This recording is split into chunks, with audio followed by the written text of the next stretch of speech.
everyone, I'm Becky.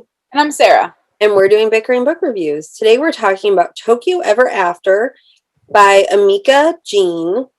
And I listened to the audiobook that I got off of NetGalley. Same. I just want to put it out in the world that I love when I find pre-pub audiobooks that are actual audiobooks and not robot voices on NetGalley. It makes my life so happy. I'm not even that intense about whether it's a robot voice or not. I just love the fact that I have the option to listen to something. My thing is, I've listened to 3 books, the Voice Galley with the robot voice, and I have not liked a single one. So I'm like, is it the books or is it the robot voice? I mean, that's a fair question. So, but today we are talking about Tokyo Ever After. And so this book is being advertised as a modern day Princess Diaries that takes place in Japan. But I personally think it's what a girl wants and not Princess Diaries. And I have reasons. That's a fair point. It is a fair point. It is. And I have a copy of What a Girl Wants on DVD, and I have the soundtrack, so I know. I love that movie. I'm moving, and when that was one of the ones when I was moving my DVDs, I'm like, oh yeah, I forgot about that one.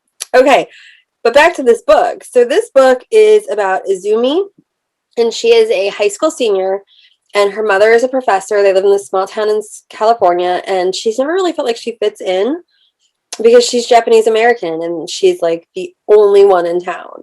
She does have a few other friends they've bonded together because they are all of Asian descent. So Izumi kind of decides she wants to know what happened. She finds a book that her mother had that had this really kind of lovelorn poem in it. And it was signed by a man that would have been during when her mother was in college, which was when Izumi came to be. So her friend decides she's going to find out who this is. And this is the part that just kind of cracked me up. With a couple Google searches, she finds out that Izumi's father is the crown prince of Japan. And Izumi confronts her mom, and her mom's like, well, things happen. And she gives her an email of a mutual friend of the mother and the father's, and Izumi reaches out, and what do you know? She is his daughter. And she gets whisked away to Japan, and she's trying to fit in. And she's living on the grounds of the Imperial Palace. And her cousins are evil because they don't like her taking the attention away. And she has to deal with paparazzi.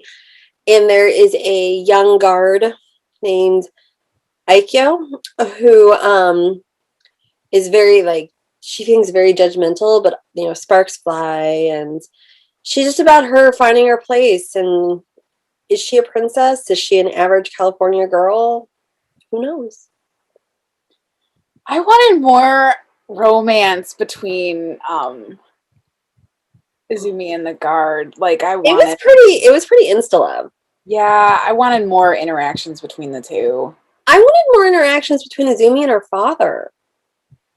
Yeah, that's also true. But you were saying that you saw on Goodreads that this is potentially a first book in a series. So maybe by it being a series, the next book will really give us more interactions between different characters. Right, and I would read a second book in the series because this wasn't amazing, and I really liked the other. I've only read one other book by this author, and I can't remember what it was called, and I liked that one too. I think she created this interesting world. I think I liked Izumi. I didn't love her, but I liked her. I think there's so much potential here. If it was a pilot of a TV show, I'd keep watching. Right. You're right. There is so much potential here. It's not knock it out of the park, but it definitely starts a story that I would be willing to see where it goes. And I really liked, she kind of gave you little bits and pieces of Japanese tradition, which I love that stuff. I love learning about other cultures. And reading it, I kept thinking, there are kids who come into my library that this is their heritage, and they're going to be excited to see that in a book. That's true. And I appreciated that. And I don't know, I think like 14-year-old me probably would have been okay with like the little bits that you saw with the prince, not the prince, there was no prince, she was a princess. The guard and the little bits that you saw with her father. I think it's adult me who wants a little bit more. And Yeah, let's because be this would be honest, a perfect tween middle school kind of well, book. but the language is not tween appropriate. There's swearing and there's other You're right. things. You're right. You're right. And I'm like, come on. But you've also got to remember, like, we're looking at this through a lens of I read The Princess Diaries and I saw the movie and I saw the second movie, which I didn't like, and I saw What a Girl Wants. And like I'm like, but I'm looking at it through that lens and I'm expecting, like, I'm like, oh, it's the same story. But how many 14, 15-year-olds have seen those movies? That's true. I mean, I'm willing to bet that They most haven't. They libraries, should. they should. That being said, about once every 2 months, I have like a new kid come in that wants to read all of the Princess Diaries.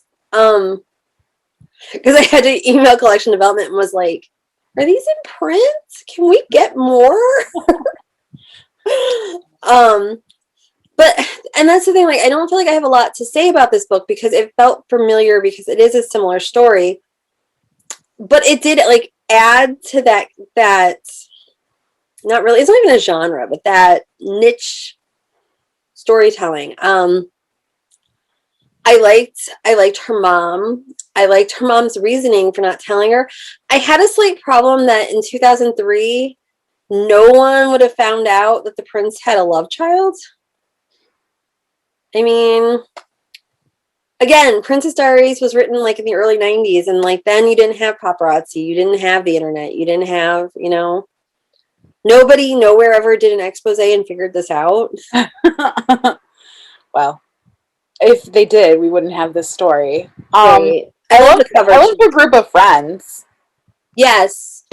Her I group love of that she had these was friends fun. that like they were her girls, and like their loyalty was undying no matter what. I did like Right. that. I like that. Are we just at the point to rate it? I think so. So our rating system starts at the top with 5 unicorns. We're going to 2 unicorns. If we don't like it, it's a horse. I'm at a 3. I mean, I'm at a 3 unicorn, like, because it's a solid book. I mean, it can hang with the What a Girl Wants and the Princess Diaries. Like, it can hang. I definitely think there is room. We need more from the story, more character development and everything to like really kind of push it up. But it definitely is a solid book that I would certainly recommend to readers. Right. And like I said, it's like a pilot. And like if you view it like that, like it's the beginning seed of something, it is very good. Because I'm at a 3 too, or 3 as well. I really did appreciate, particularly when she went to different parts of Japan. I liked that. I liked the characters. I want to keep reading in this universe. Mm-hmm. I agree. And so that is where we are on Tokyo Ever After, and we'll see you around. Bye. Bye.